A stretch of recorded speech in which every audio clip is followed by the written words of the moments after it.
Oh, there you are. I was just enjoying this very nice red. Today, we'll be doing something a little more distinguished.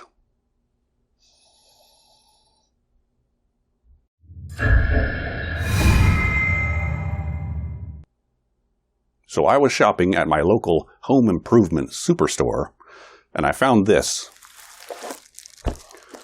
This is a sheet of 2x2 porcelain mosaic tiles. I believe you use these to make your bathroom walls. But I thought it would be an easy way to make a very nice chessboard. The squares are a good size, they're pre-cut and uniform. No muss, no fuss.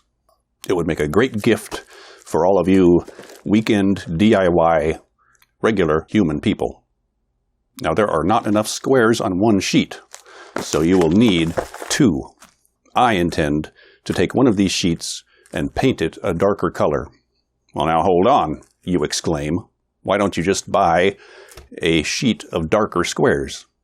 And you absolutely can do that. Matter of fact, got one right here. And this is the easiest solution. But for this video, I will be using the painting technique just to see if it's possible and to give you the option should you so choose. Now I will be making my chessboard a little bit fancy with the woodworking and the whatnot. But essentially all you need to do is get yourself some squares, cut them out, and glue them down to something. So without further ado, let's do this.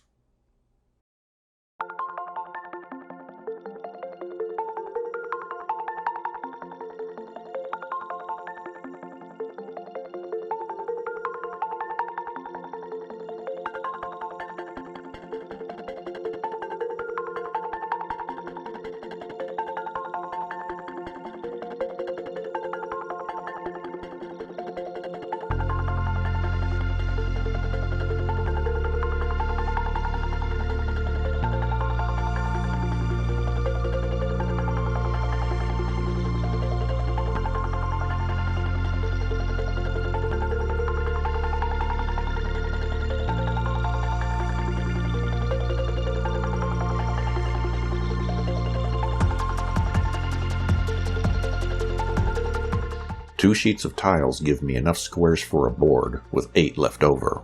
I chose the most boring ones to be left out.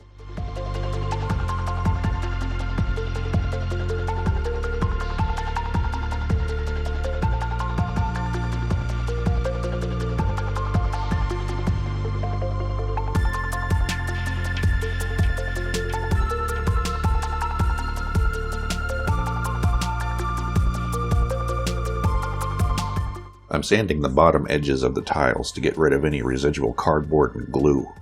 This is so that they'll lie as flush together as possible.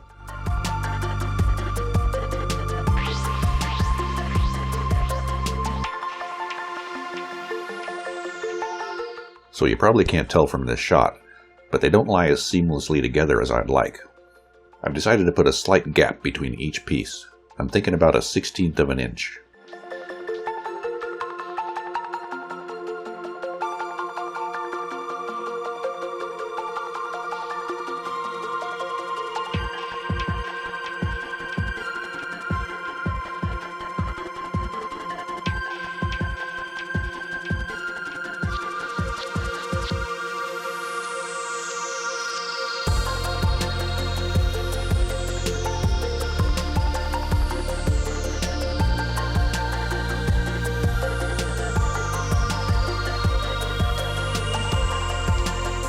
I'm going to use acrylic paints to try to make a fake marble effect.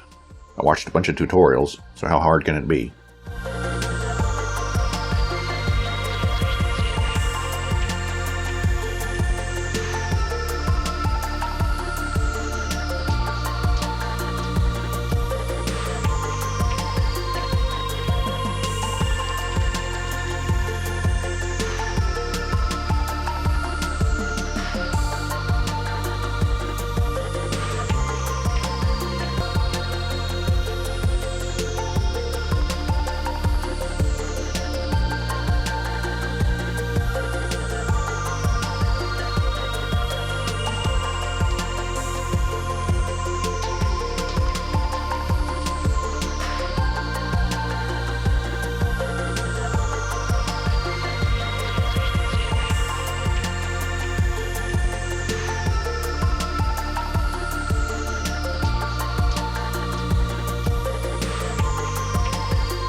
The finished product came out as a bit much. I wanted it to be a little more subtle, so I went ahead and gave it a light spritz of that green spray paint to take the edge off.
I really beefed one of my corners. I couldn't even save it with a shim. Looks like I'm going to have to use rosettes to cover my miters, which is a shame because the other three are perfect.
I'm using these tile spacers to give me that 1/16 of an inch gap between the squares. I have been dreading this moment. This is where I seal the tiles down by encasing them in epoxy resin. If there was one thing that would ruin this entire project, this would be it. Why, oh why, did this have to be the last step?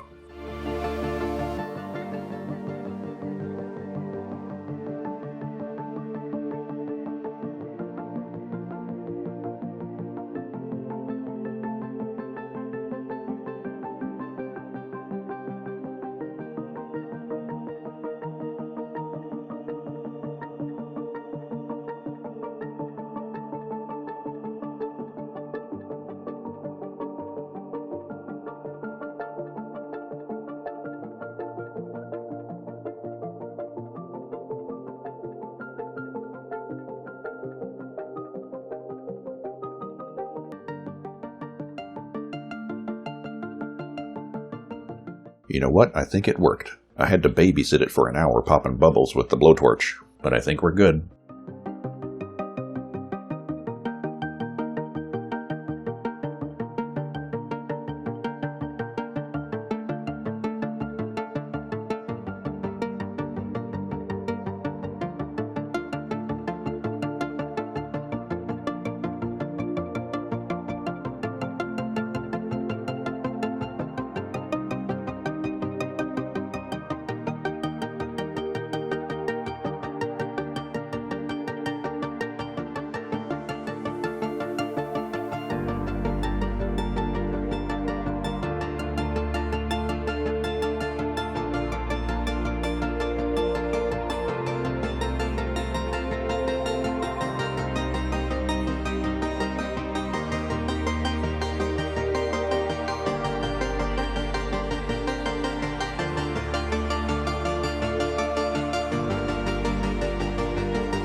So, great success.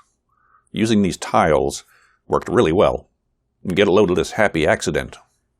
When I poured the resin, I expected it to be just a glass smooth surface, but oddly enough it seems to have seeped slightly into the cracks, thus delineating the squares, which I think looks great. Now there's one thing I should mention. Remember when I showed you that sheet of darker squares that was supposed to make everything easier? Well, it seems that not all tile sheets are created equally. While the darker squares are the same length and width as the white squares that I used for this project, they are about 1 millimeter shorter. Now, using a flood coat of resin may mitigate that, but I thought I'd let you know. And check this out. Here's a sheet of the same white squares that I just used, and here's a sheet of tiles that I got a few weeks earlier when this was just a fledgling idea. It seems that not all tile sheets are 12 inch by 12 inch. So if you decide to do something like this, make sure that your tiles are the same dimensions. And just to be safe, maybe made by the same manufacturer. So I guess that's it for today. Thanks for watching. Let me know what you think in the comments. Like and subscribe.